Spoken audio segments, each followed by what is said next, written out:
सभी भक्तों को जय बाबा की। एक बार फिर मैं आप सभी भक्तों के समक्ष उपस्थित हुआ हूँ भक्ति सागर पंचद्वार बराड़ा धाम चैनल के माध्यम से।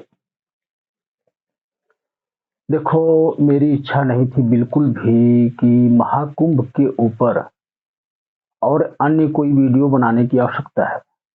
बिल्कुल भी 1% भी मेरी ये इच्छा नहीं थी, क्योंकि मेरे जो संदेश थे महाकुंभ के प्रति और जिन लोगों तक पहुंचाना था वो वीडियो मैं सारी बना चुका हूं महाकुंभ के ऊपर, कि महाकुंभ के क्या नियम होने चाहिए, किस प्रकार हमें स्नान करने वहां जाना चाहिए और कब जाना चाहिए। ये सारी प्रक्रिया मैं अपनी सारी वीडियो में जो पीछे महाकुंभ की बनाई है, लगभग 4-5 वीडियो, उसमें सारी प्रक्रिया बताया हूं। लेकिन ये वीडियो मुझे इसलिए बनाने की आवश्यकता आ पड़ी कि देवकी नंदन जी महाकुंभ के विषय में कुछ बोले हैं और उन्होंने स्पष्ट लफ्जों में ये ही कहा है कि मेरा शिविर महाकुंभ में लगेगा और जिस किसी को जन्म और मृत्यु से मुक्ति पानी है वो महाकुंभ में ज्यादा से ज्यादा संख्या में पहुंचे, अपनी मुक्ति का मार्ग खोलें। जैसे कि पुरानी कहावतें हैं या ग्रंथों में लिखा हुआ है कि पृथ्वी की लाख परिक्रमा पूरी करने के बाद जो हमें मोक्ष मिलता है वो हमें महाकुंभ में नहाने से मिल जाता है। इतना सरलता से नहीं मिलता है हर किसी को।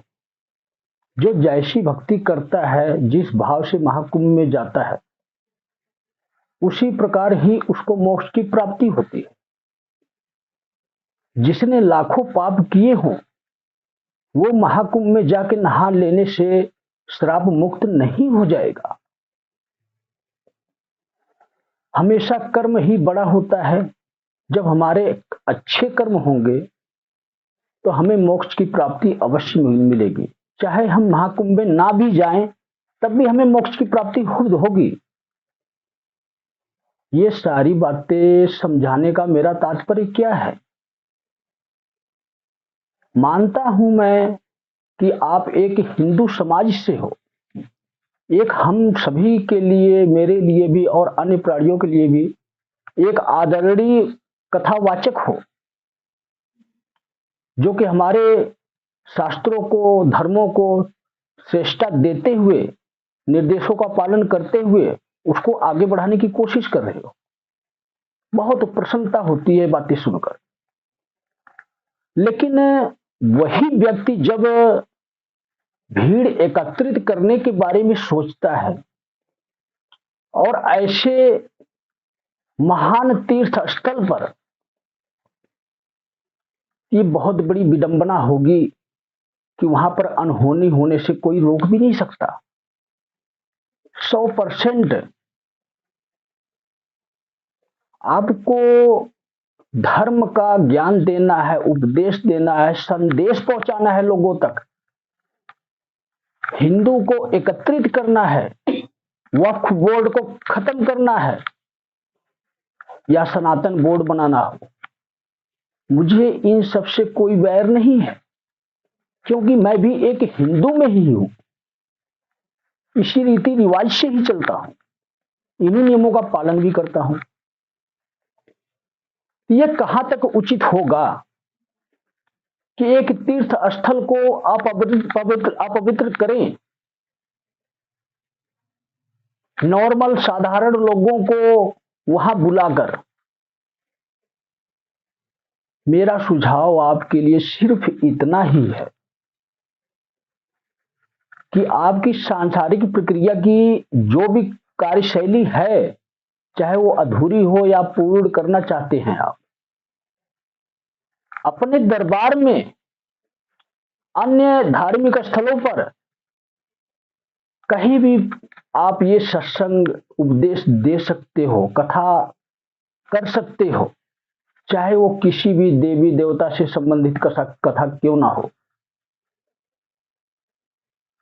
क्योंकि इतना आप स्वयं सोचो इस बात को समझो, जो मैं बताना चाहता हूं, जो मैं समझाना चाहता हूं।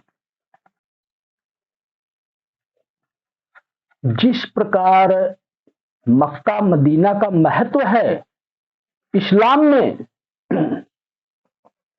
उसी प्रकार ही हमारे सत्य सनातन धर्म में सेम वही प्रतीक है। उदाहरण नहीं है ये महाकुंभ, प्रतीक है जिसकी संरचना स्वयं महादेव शिव शंकर ने की है। यह किस लिए हुआ है यह भी मैं आपको समझाऊंगा।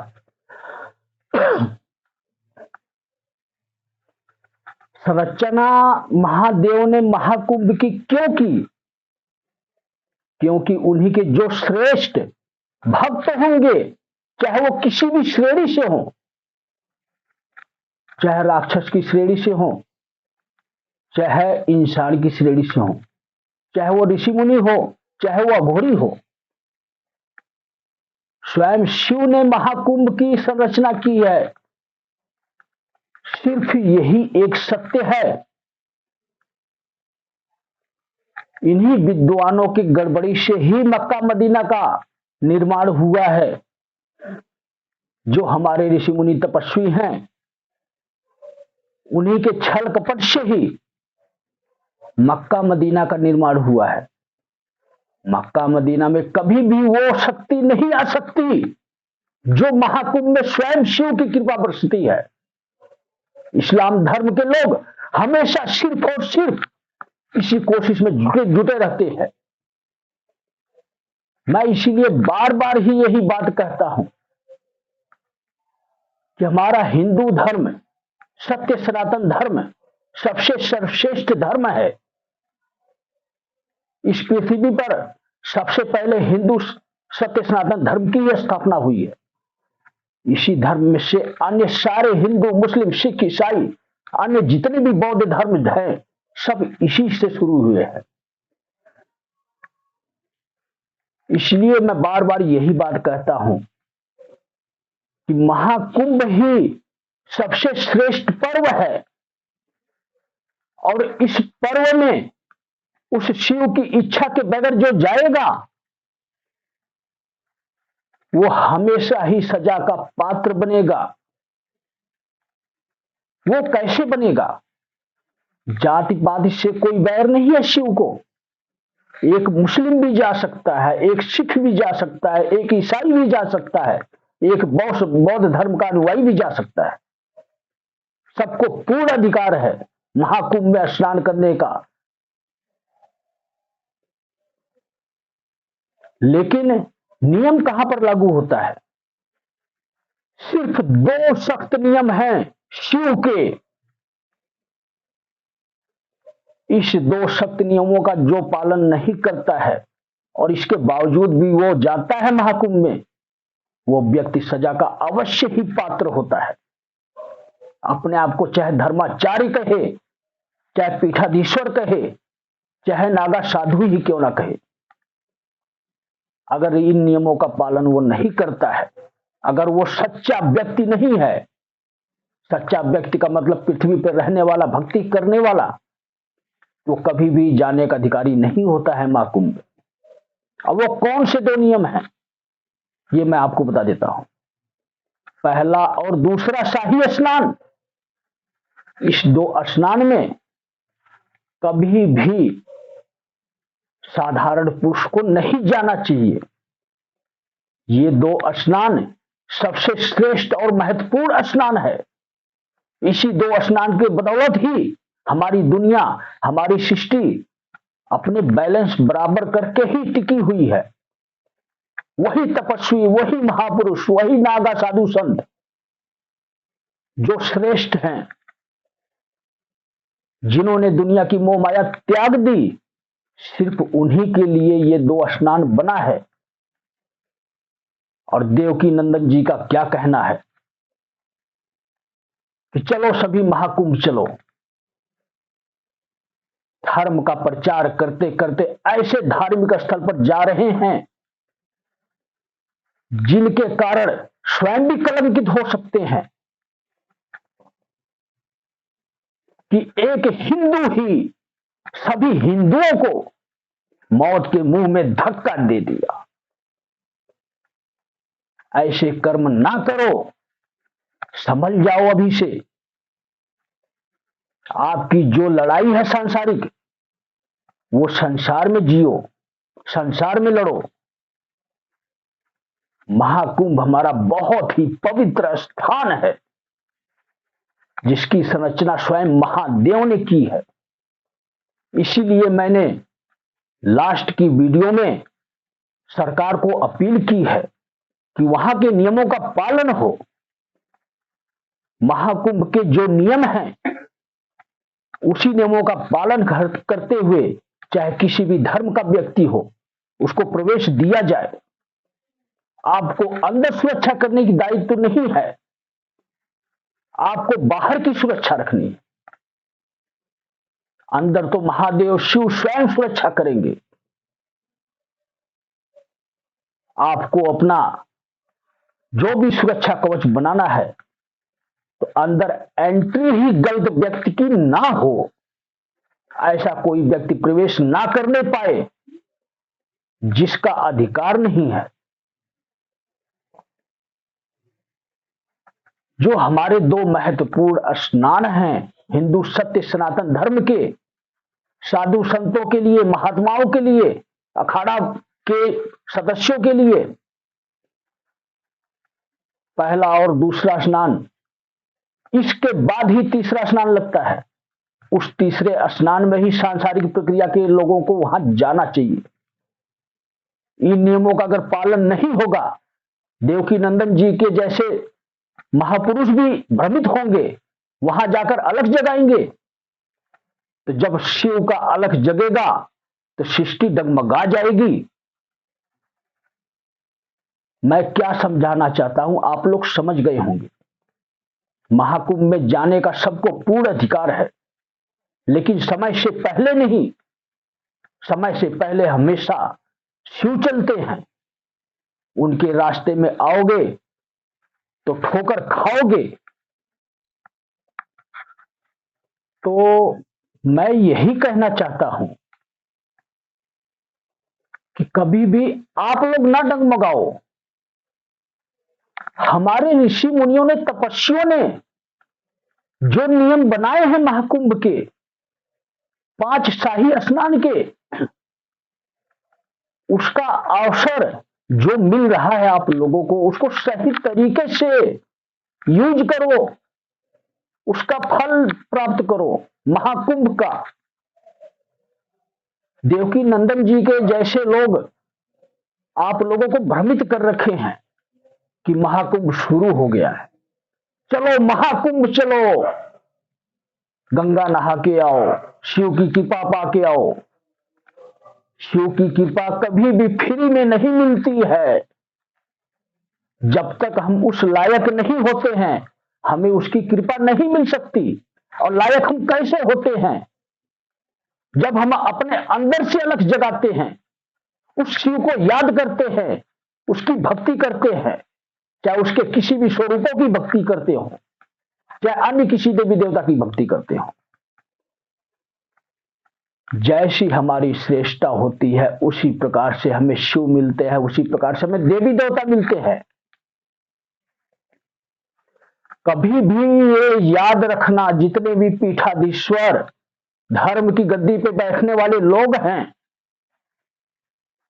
ये मेरी चेतावनी नहीं है, एक सलाह के रूप में स्वीकार करें इस बात को कि सिर्फ शास्त्रों से ज्ञान हासिल नहीं होता है। शास्त्र से हमेशा अध्ययन होता है, जानकारी ली जाती है। ज्ञान वो चीज है जिसको ज्ञान मिल जाता है, उसका अहंकार नष्ट हो जाता है। और ज्ञान हमेशा भक्ति से ही मिलता है। जिस दिन आपके अंदर ये ज्ञान आ जाएगा, उस दिन आप सांसारिक मोह माया त्याग दोगे। तो आप, मैं यही कहूंगा कि कभी भी शास्त्रों के हिसाब से ना चलो, शास्त्रों को मान्यता दो। शास्त्र हमारे उदाहरण के तौर पर हमारे जीवन में आते हैं। देवी देवताओं की लीला उसमें लिखी होती है, उन्होंने क्या किया, किस प्रकार अधर्म को परास्त किया।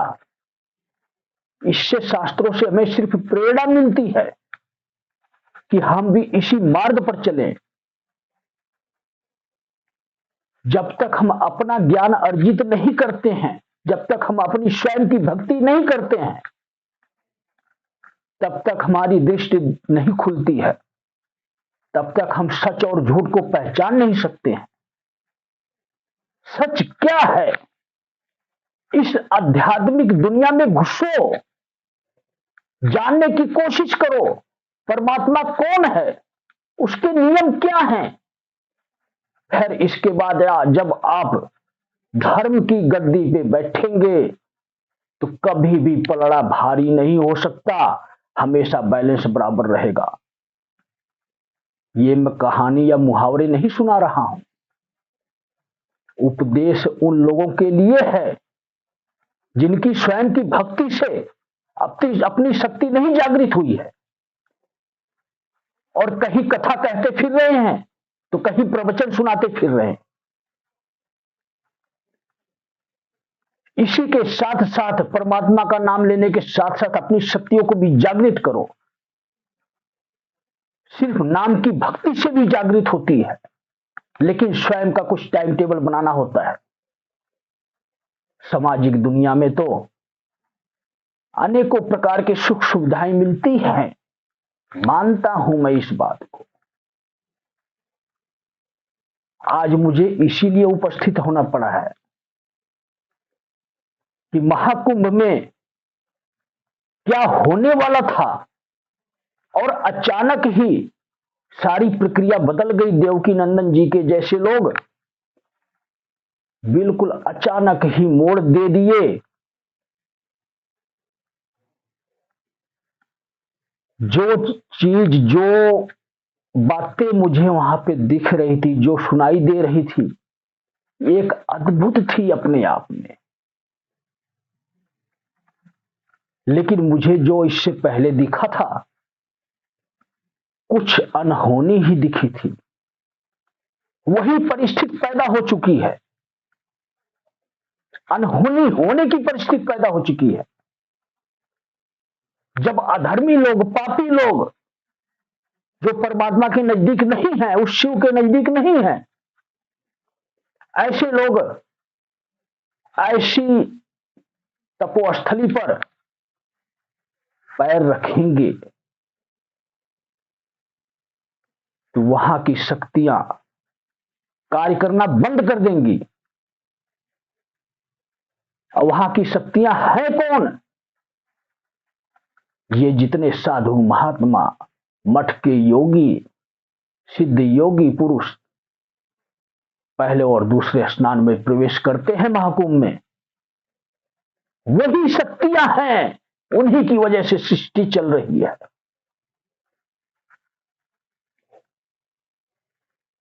तो मैं यही कहना चाहूंगा कि आप पवित्र ना करो, नहीं तो मेरी भविष्यवाणी झूठी नहीं जाएगी।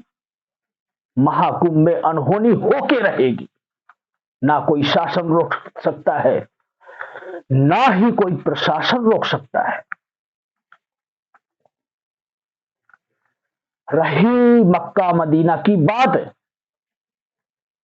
समय आने पर वो जगह अपने आप विलुप्त हो जाएगी, किसी को भी नजर नहीं आएगी। कलयुग कहते हैं, लेकिन कलयुग के बारे में आज तक कोई भी धर्मात्मा पुरुष विचार विमर्श किया है? कलयुग है क्या? कलयुग में होने वाला क्या क्या है? किसी को ज्ञात ही नहीं है। जब ज्ञात ही नहीं है तो विचार विमर्श क्या करोगे? आज मैं आपको बताता हूं कलयुग के बारे में। कौन है कलयुग? कब से चल रहा है कलयुग? कलयुग ही एक ऐसा युग है जिसको स्वयं ब्रह्मा ने बनाया है।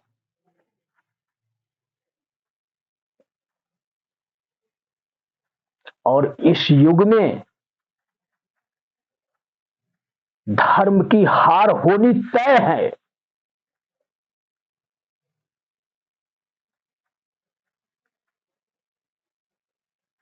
ये मैं क्यों कह रहा हूं?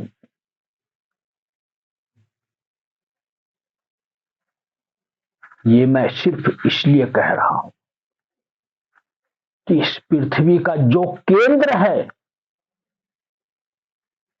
वो महाकुंभ है,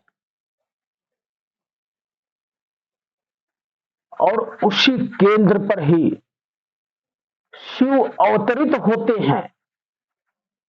हर महाकुंभ में, चाहे वो छोटा महाकुंभ हो या बड़ा महाकुंभ हो, और इस जगह को जिसने भी अपवित्र करने की कोशिश की, ये समझ लो यही विनाश का असली कारण बनेगा, सृष्टि के अंत होने का कारण बनेगा, जिसमें कलयुग की जीत होगी।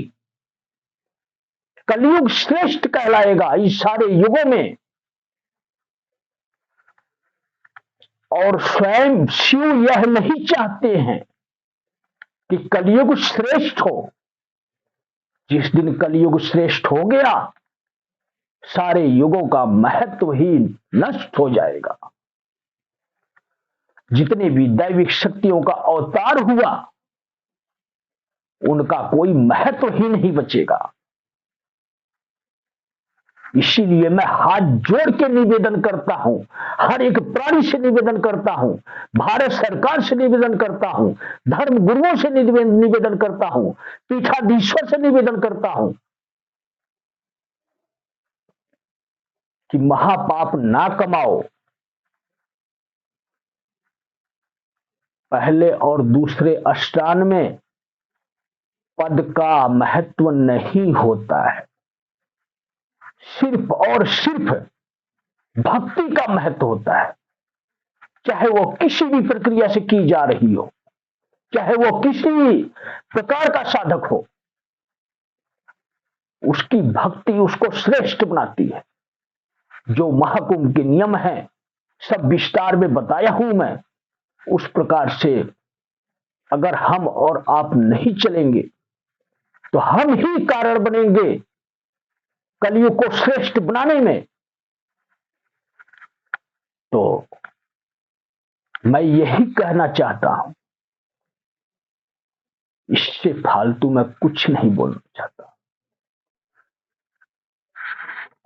कोई भी नहीं बचा पाएगा इस सृष्टि को, इतनी मेरी गारंटी है। अगर हम लोग, चाहे दुनिया में कोई भी व्यक्ति हो, अगर वो कुंभ में इसी प्रकार प्रवेश करेगा, वहां के नियमों के हिसाब से नहीं चलेगा, तो मैं ये ताल ठोक के कह सकता हूं कि सृष्टि को कोई बचा नहीं पाएगा। और ये जो भविष्यवाणियां हुई हैं कि 2025 महाकुंभ विनाश का कारण बनेगा, ये सत्य भविष्यवाणी हुई है। जो बात मैं समझाना चाहता हूं आप लोगों को, इस बात को आप समझो। हमें कलयुग को श्रेष्ठ नहीं बनाना है, कल्कि का अवतार हो, इसलिए कलयुग से बचाना है। और इसके लिए हमें आपको करना क्या होगा? जो हमारी पृथ्वी का केंद्र है, महाकुंभ प्रयागराज, उस केंद्र को पवित्र बनाना है। हिंदू धर्म, सत्य सनातन धर्म का यही प्रतीक है, महाकुंभ प्रयागराज। इसको हर एक हिंदू को याद रखना चाहिए, हर एक सनातनी को याद रखना चाहिए। जिस दिन आप लोगों ने ये ठान लिया कि महाकुंभ प्रयागराज को अपवित्र नहीं होने देंगे, उसी दिन कलयुग परास्त होना शुरू हो जाएगा। और मेरा अवतरण सिर्फ इसी कार्य के लिए हुआ है, कलयुग को विराम देने के लिए हुआ है। आप लोगों का सहयोग बहुत ही अनिवार्य है। अगर इस कार्य में आप लोग मेरा सहयोग नहीं करोगे तो मैं बेबस होकर वापस चला जाऊंगा और कलयुग श्रेष्ठ कहलाएगा। सारे युगों में कल की अवतार जो होना है वो नहीं हो पाएगा। समय से पहले ही कलयुग जीत चुका होगा। शिव की इच्छा अनुसार इस कलयुग को रोकने के लिए मेरा आगमन हुआ है। ये जो मेरा शरीर दिख रहा है ये शरीर नहीं, एक मट्टी है, मट्टी में ही रहेगा। मैं सिर्फ अपना कार्य करने के लिए आया हूं, लोगों को ये आगाह करने के लिए आया हूं, समझाने के लिए आया हूं। ये आखिरी भविष्यवाणी होगी मेरी तरफ से। अगर आप लोग नहीं समझे इस महाकुंभ को अपवित्र किया तो मैं भी नहीं बचा पाऊंगा। सृष्टि को इसी प्रकार धर्म युद्ध चलते चलते एक महाविनाशक युद्ध के स्वरूप में हो जाएगा। कुछ समय बाद ही दोबारा से फिर स्थापना होगी और उस समय क्या होगा ये कोई नहीं जानता। इस युग को इसी प्रकार चलते रहे, इसकी कामना करते हुए, ताकि कल की अवतार हो सके। आपको स्वयं जो सत्य सनातन धर्म का प्रतीक है महाकुंभ प्रयागराज, उसकी सुरक्षा करनी है, स्वयं करनी है। जब तक आपको स्वयं को इन नियमों का पालन करना नहीं पता होगा आप सुरक्षा नहीं कर सकते। और भारत सरकार से तो मैं स्पेशल निवेदन कर चुका हूं इस कार्य के लिए कि हमें जाति पाति में नहीं बांटना है। हमें उस पवित्र तीर्थ स्थल को तीर्थ स्थल बनाकर रखना है। उसके नियमों के अनुसार ही स्नान की प्रक्रिया बनाई जाए, उसके नियमों के अनुसार ही वहां के प्रवेश की प्रक्रिया बनानी जाए। जो इस नियमों का पालन नहीं करता है वो स्वयं विनाश का कारण बनेगा। किस प्रकार बनेगा? अगर वो स्नान का अधिकारी नहीं है, शाही स्नान का जो महत्वपूर्ण स्नान होते हैं दो साधु महात्माओं के लिए, अगर उस प्रकार प्रवेश करेगा तो वही कलयुग को श्रेष्ठ बनाने में कसर नहीं छोड़ेगा। तो सभी सनातनियों से मेरा निवेदन है, जितने भी लोग धर्म की गद्दी पे बैठे हैं इस तरह का कोई भी कार्य ना करें। जिनके पास अपना परिवार है, चाहे वो बेशक धर्म गद्दी पर बैठे हों, उनको कोई अधिकार नहीं है पहले और दूसरे स्नान में प्रवेश करने का। जो भी नियम है सारे बताए गए हैं। भारत सरकार खुद उस नियमों का पालन करे, नहीं तो सृष्टि को कोई भी बचा नहीं सकता है। रही बात मक्का मदीना की, उसकी फिक्र आप लोग क्यों करते हो? चाहे अन्य ही कोई धर्म क्यों ना हो, कोई कितना भी विकसित हो जाए, जब आप अपने हिंदू धर्म का प्रतीक जो एक धार्मिक स्थल के स्वरूप में विद्यमान है प्रयागराज, जहां पर स्वयं शिव अवतरित होते हैं, अगर वो हमारे देश में है तो हमारे देश का कोई अहित नहीं कर सकता। आपको करना क्या होगा? इसके लिए सिर्फ जागरूकता फैलाओ, अपने हिंदू धर्म में, जो लोग अपने हिंदू धर्म में हैं, एक समय ऐसा आएगा, समाज जागरूक हो जाएगा।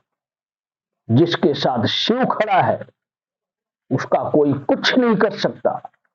लेकिन तब जब आप सच्चाई के मार्ग पर चलोगे, जब आप ये स्वार्थ भावना त्यागोगे, जब अपने ही देश के साधु महात्माओं का सम्मान करोगे, अपने गुरुओं का सम्मान करोगे, हमारे ही देश के साधु महात्मा तपस्वी आज उन्हीं के बदौलत यह सृष्टि का बचाव हो रहा है, कलयुग परास्त होता गया है। और आज उन्हीं साधु महात्माओं के बीच में अन्य लोग जाकर उनके कार्य में बाधा उत्पन्न कर रहे हैं। और उस तीर्थ स्थल पर, जो सबसे श्रेष्ठ तीर्थ स्थल है,